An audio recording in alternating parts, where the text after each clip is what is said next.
Happy Sunday, everybody. Hope you're all having a good week as we come to the end of week 4 for Foundations. We are now 60 days away from the new standard set. For those of you who like draft, they do have the Pioneer Masters, which has been kind of fun to mix things up. But I've been enjoying Foundations quite a bit, still doing it in draft as well.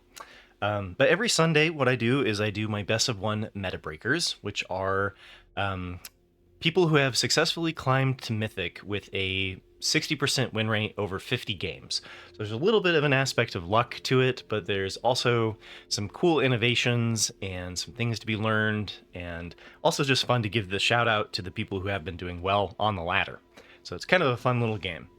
And the way that I access these decks is through a third-party tracker called Untapped. So I am a partner or an affiliate with Untapped, so if you want to help support the channel, you can use my little affiliate link to download the tracker.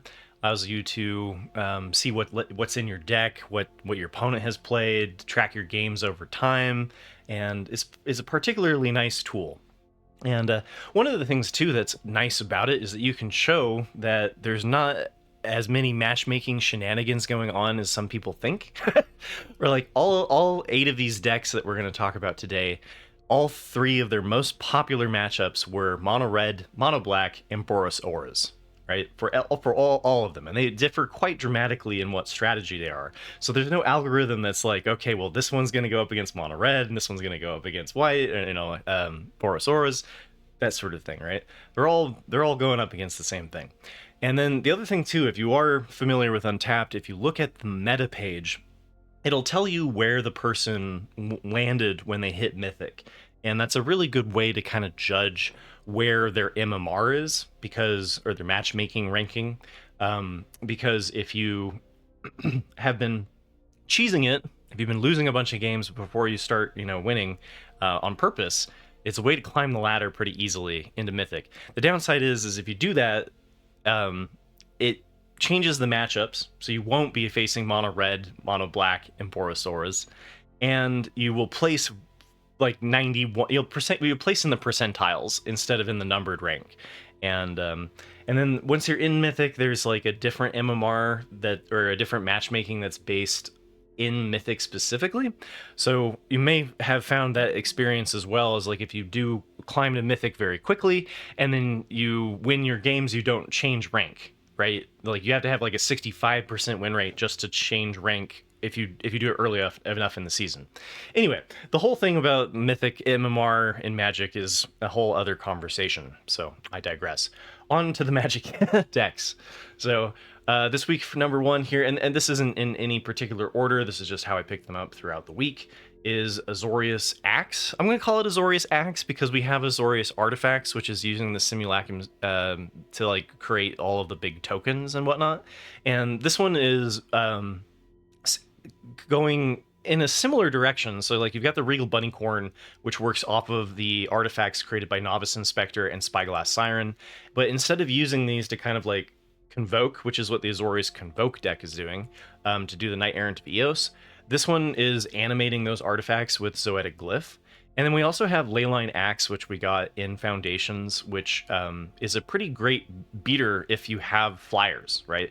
And Mockingbird is a flyer regardless of whatever it copies. So Mockingbird copying the Regal Bunnycorn makes it a star flying creature, and then you can give it double strike and trample, and it can be really difficult for your opponent to deal with. You've also got some interaction in the form of Flood Pit's Drowner and Sheltered by Ghosts. So there's a little bit of life gain in this deck, and does okay on the ladder. If I remember correctly, its toughest matchup is Boros Auras, where it's a coin flip, kind of depending on who gets the Sheltered by Ghosts down first. But because of the Zoetic Glyph and the kind of general go wide feel of this deck, it does pretty well against mono black, and then the life gain off of Sheltered by Ghosts and Steel Seraph helps against the mono red matchup. So I've decided going forward on these, I'm not going to cover the sideboard because they are best of 1 decks, and I do focus on best of 1. But you can always check them out on Moxfield or, in the deck description down the road. Oh, and so this one went 116 and 63 for a 65% win rate by ND Rider. The next meta breaker is Azorius Control by Pat Tat Track. It went 46 and 20 for a 70% win rate. And we've covered this one before. To qualify as a meta breaker, you just have to not be within the top 8 most popular decks, right? Most talked about decks. So Azorius Control is one that we've talked about before. It's a little bit of a repeat as we get, further into the meta.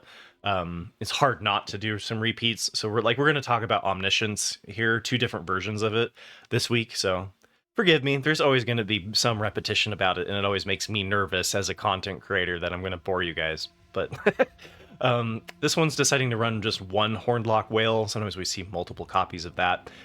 We've got the sweepers, though. We've got Temporary Lockdown, Day of Judgment, Sunfall. This one deciding the Temporary Lockdown was better than the Split Up. Kind of a decision point there.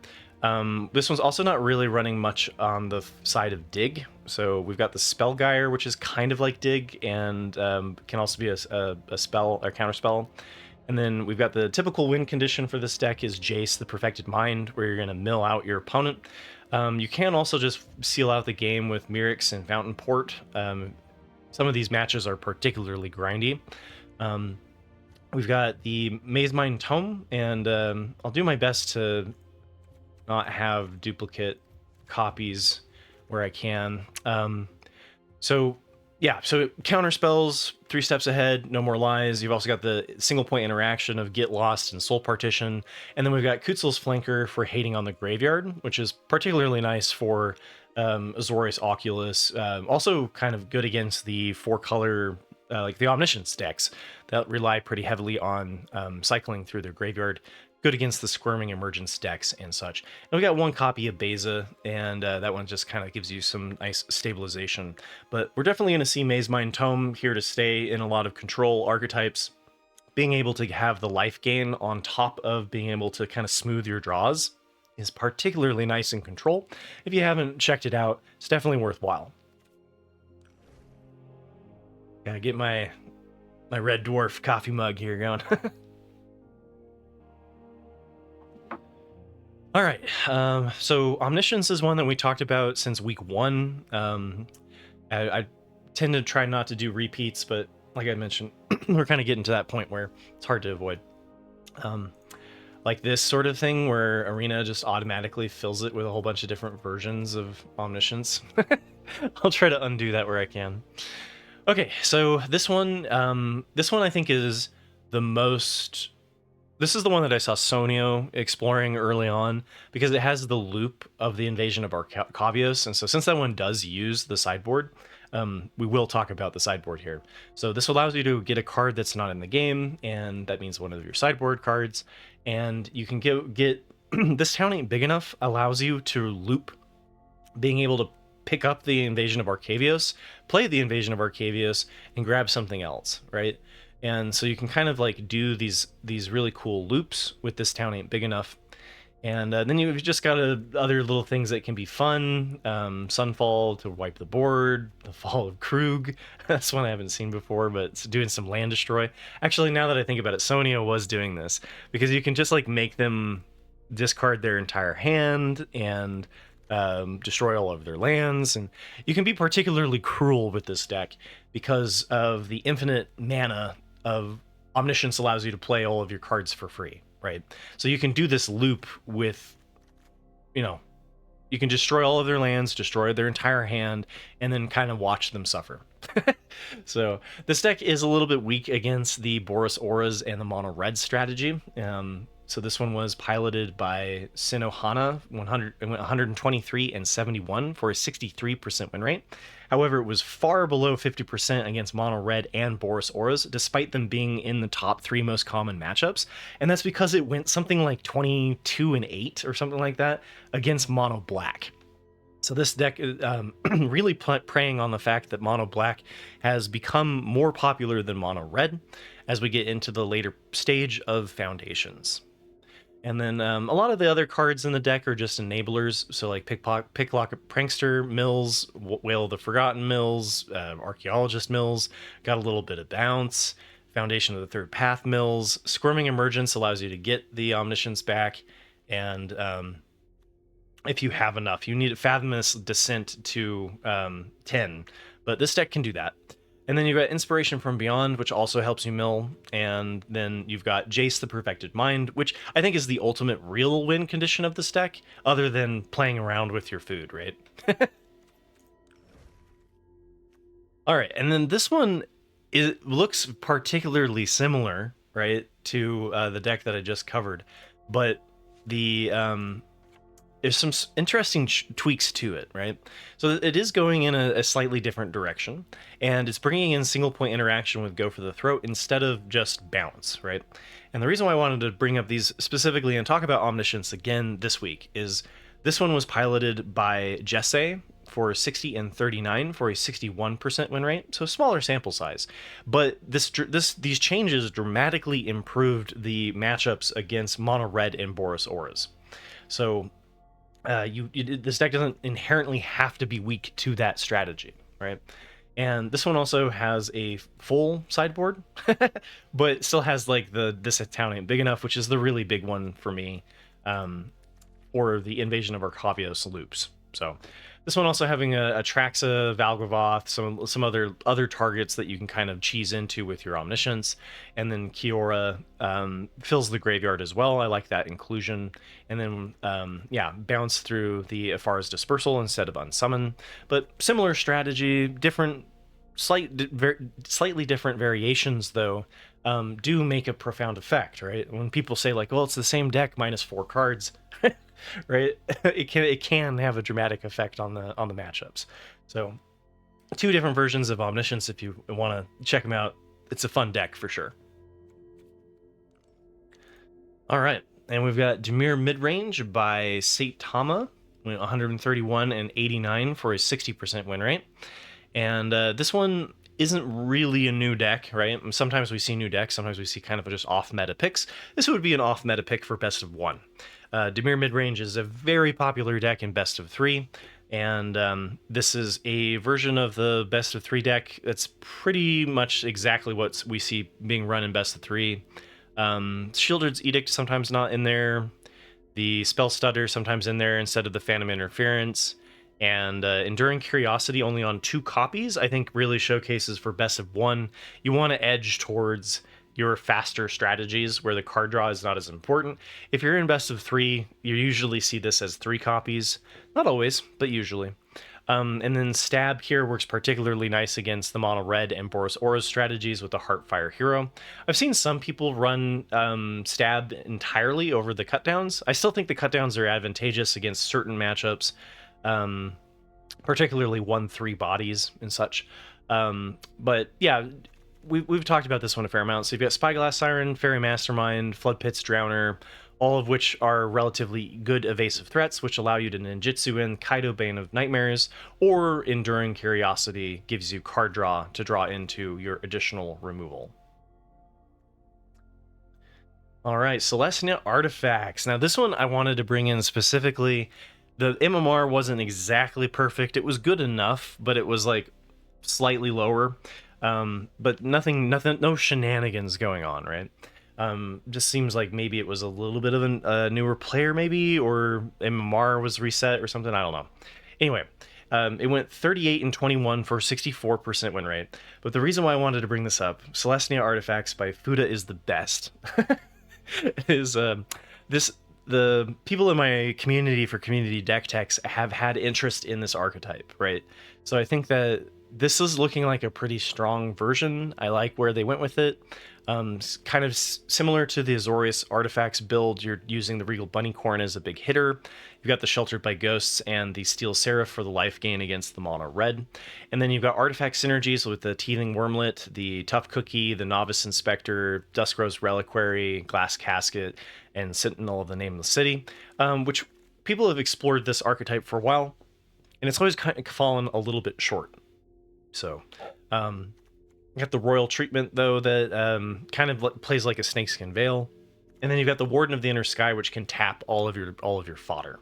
So nothing particularly new going on in this archetype, but it's positioned well in the meta, and I believe so at least. And So I think that if you haven't, this could be a really good time to play Selesnya Artifacts if you've kind of forgotten about it. But you know, it's got some cool stuff like the Sentinel. All of these artifact ETBs make the Teething Wormlet get super big, and as long as you're not bumping into a lot of sweepers, which I'm still surprised we're not seeing more copies of Temporary Lockdown on the ladder, right? Because it destroys pretty much all of the strat. I mean, I guess it's maybe not so great against mono black, but against mono red and Boros Auras, Temporary Lockdown does the trick, right? And so like Azorius Control, I'm rambling a little bit, but Azorius Control is particularly well positioned, right? And for those who are like, you know, clued in, they're particularly good for events where everybody's playing the mono red and Boros Auras. Like, you know, I remember Sonio did the standard challenge, not the challenge, the qualifier. The standard qualifier with Azorius Control, and I think that made a lot of sense, right? Because it, you know, is well positioned in the meta against all three popular archetypes. Now, this one I think is as well. I think that, you know, this helps against the mono red, makes it coin flip against Boros Auras, and then against mono black, you've got enough interesting animation of your fodder for the go wide to kind of punish that strategy. So. All right, here we go. Having a morning. All right, I hope you guys are doing well. Here's number 7 is Mono Blue. This was another one that's a nod to somebody in the community. I'm terrible with names, but somebody was like, "Do you ever, you know, is there a viable Mono Blue deck out there?" And I think this one looks pretty good too. So this one's Mono Blue Flash. It's sort of like Dimir Midrange, but not playing all the ton of black removal, and similar to kind of what we're seeing in the Azorius Axe deck too, right? So you've got the loop of Storm Chaser's talent and This Town Ain't Big Enough, which we see a lot of times in Simic Crabs or Simic Beanstalk, which allows you later in the game to kind of loop this infinitely. We've got the Enduring Curiosity to draw off of our flyers, like the Fairy Mastermind and the Mockingbird, or tapping them with the Flood Pit's Drowner. We have more bounce with Into the Floodmaw and Unsummon. Again, I'll try to do my best here to make them all one copy. And Fear of the Imposters, I think, is the only one in here that I'm not super stoked on. You know, it feels a little strange to me. I feel like there's better options out there than the Fear of Imposters, but not my deck.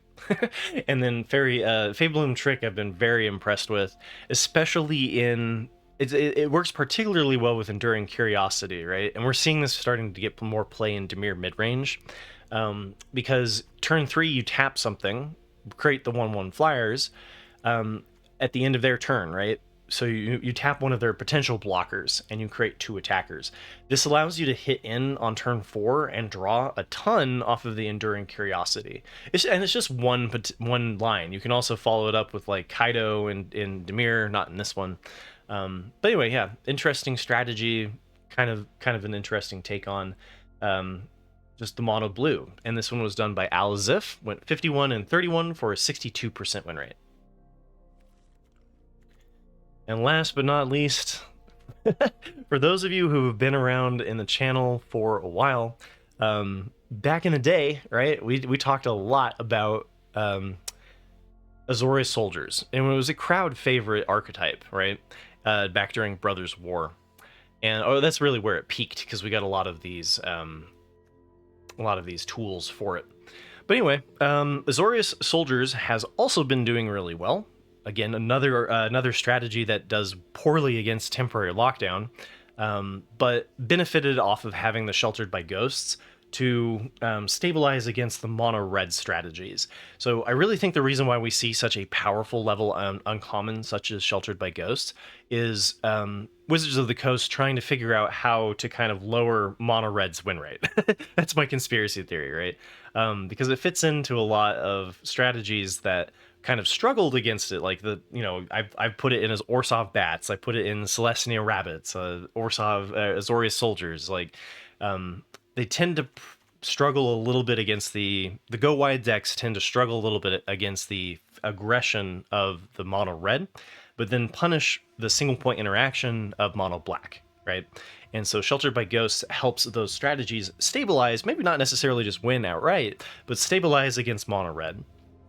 And the answer, of course, being sweepers for Sheltered by Ghosts. So temporary lockdown and such. Sunfall is more expensive, but there's a couple of 3-costed Wraths as well that answered the Sheltered by Ghosts. So it's not like it's breaking the meta, and I think that it's an interesting aspect to the Foundation's meta. And I'm getting a little tired of playing against Sheltered by Ghosts, but not too bad. Anyway, so this archetype got some really interesting tools. So we've got the Ballyrush Banneret, which allows your soldier spells to cost 1 less. And this one is not running the... Well, so it has the Valiant Veteran where your soldiers get +1/+1. Sometimes we saw the Copper Coat Vanguard come in here because there are a fair amount of humans, and since this one is bringing in a lot of non-human soldiers, I think it makes more sense to just lean away from that and kind of use the Sheltered by Ghosts for the ward aspect. And this deck originally had Thalia and was like particularly good at disrupting your opponent's plays. This one is a little bit less so, just more creature-centric strategies. And so since we need kind of a better way to protect ourselves, since we don't have the Coppercoat Vanguard and the Thalia, we've got the Lauren's Escape, which is kind of like the Snakeskin Veil of white. And then we've got just human soldiers that synergize really well together, get cheaper and then buffed. And notably, this one is 1 less to cast, period. So like you can just play the frontliner for free, right? Brightblade Stoat giving us lifelink, helps us stabilize against the early pressure, becomes a 3/3 first strike lifelinker. I like that. Curve Out. Resolute Reinforcements helps with the go wide with the Warden of the Inner Sky. And then you've got your Brother of War like soldier beaters, right? So we've got Harbin, which if you haven't played with before, can just win outright. If you attack with 5 or more soldiers, everything gets +1/+1 and flying, which is usually enough to get over your opponent's defenses. A lot of times the debate is whether or not you play this out on turn 2 as a 3/2 flyer, which is a lot of pressure, or if you save this for a turn where you can immediately attack with 5 soldiers and save it as a board pump. So keep that in mind, really depending on what matchup, whether or not they have, black and red, basically, instant speed interaction. Siege Veteran helps up against the Wraths a little bit, because whenever a non-token soldier dies, you create a 1/1 artifact creature token soldier. And so that can kind of like help you if it's a non-Sunfall, right? Because Sunfall exiles. But there's enough Wraths in the format that aren't Sunfall that I think Siege Veteran looks particularly nice here.